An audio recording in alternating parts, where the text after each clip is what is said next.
Pois bem, falando então sobre competência 3, embora essa seja a terceira competência a ser avaliada na redação do Enem, basicamente as coisas vão começar por aqui. O seu planejamento, o seu estudo deve começar, a sua organização de texto, né, deve começar então observando aspectos exigidos na competência 3, ou seja, você precisa construir um texto em que no final a leitura desse texto permita que o avaliador identifique aquilo que a gente chama de projeto de texto, ou seja, planejamento prévio.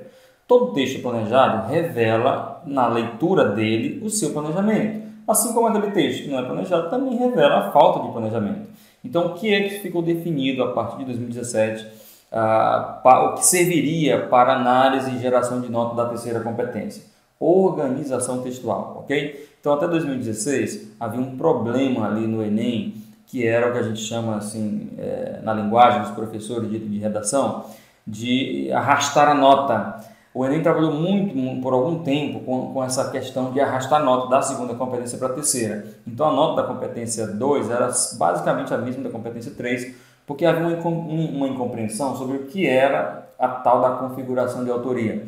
Você veja, na competência 3, a matriz geral e genérica do INEP diz que um texto com 200 pontos, na competência 3, é um texto em que há configuração de autoria.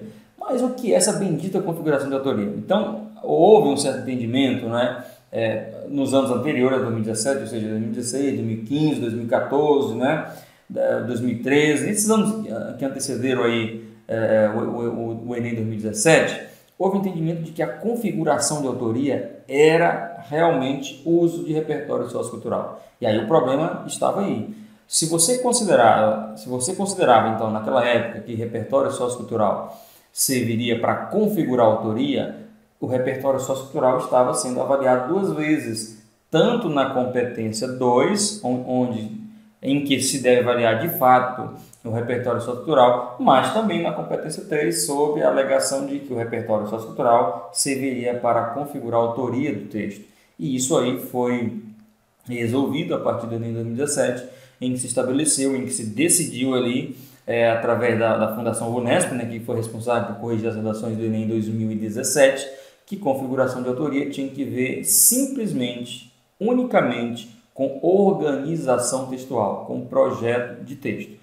Para isso, então, pessoal, a ideia de organização de texto ficou muito mais importante para quem faz o Enem. O candidato tem que saber qual que é a técnica para ele garantir uma organização textual. Eu costumo, então, dizer para o candidato que precisa planejar. E como é que a gente planeja aí para o Enem? Se você compreender que todo o tema do Enem ou ele refere-se a um problema, ou refere-se a um problema, você então vai estabelecer um método de planejamento, de análise de problema, que não é nada novo, né? Mas que serve muito bem, que é o tipo de análise da relação do problema, fazendo então as relações de causa e efeito. O problema que o Enem coloca na sua mão é o efeito, né? Você está diante de um efeito, você então vai identificar as causas. Então você primeiro identifica qual que é o problema e você faz uma perguntinha simples, né? Por que esse problema acontece? Você levanta duas boas respostas para essa pergunta, que serão as causas, trata estas causas aí em parágrafos separados, e agora anota essa daqui que é muito importante.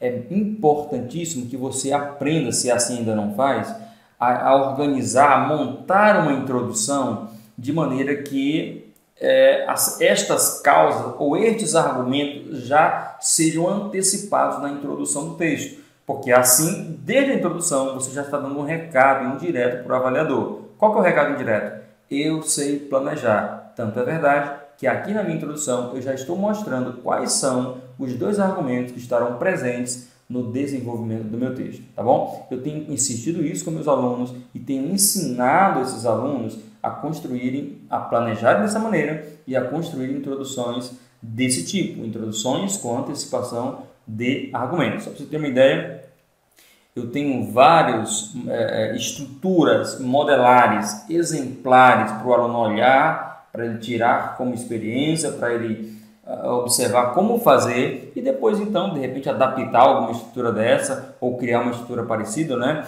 para que ele possa entender como é que esse formato de introdução que antecipa os argumentos, tá bom? Então eu já mostro nessas minhas estruturas modelos, exemplares, né, que servem de exemplo, onde o candidato deve ir encaixando ali os argumentos para poder o avaliador terminar de ler o primeiro parágrafo e ter certeza de que está diante de um texto organizado, tá bom? Então eu tenho um módulo só sobre como construir os parágrafos de introdução do texto dissertativo e argumentativo.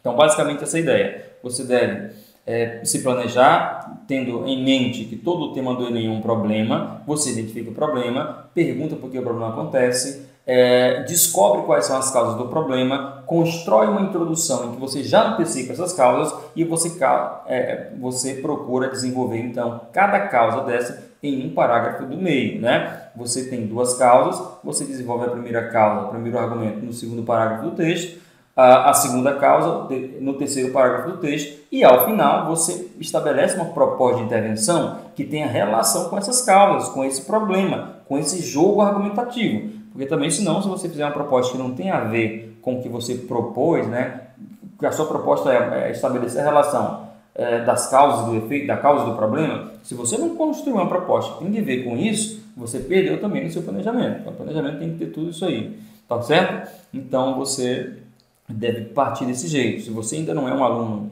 que antecipa argumentos, entenda de uma vez por todas a estratégia mais segura para que o avaliador enxergue a organização do seu texto é quando você antecipa já na introdução, de maneira curta, não é escrever demais, é de maneira breve, 2, 3 palavrinhas, existe a possibilidade de você resumir o seu argumento e antecipar, tá bom? Então é isso aqui que nós temos para dizer sobre a competência 3, organização textual. Parte de repertório, todo lá para a competência 2.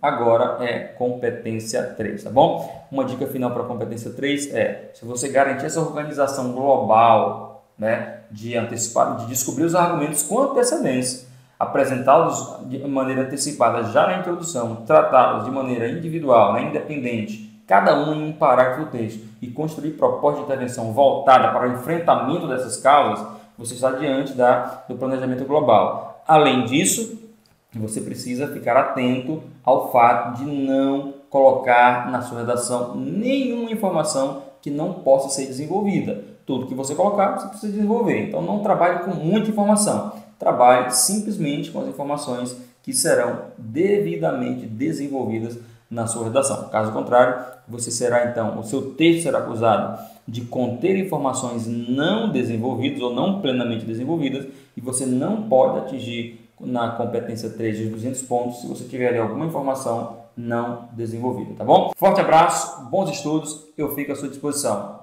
Tchau, tchau. Muito obrigado.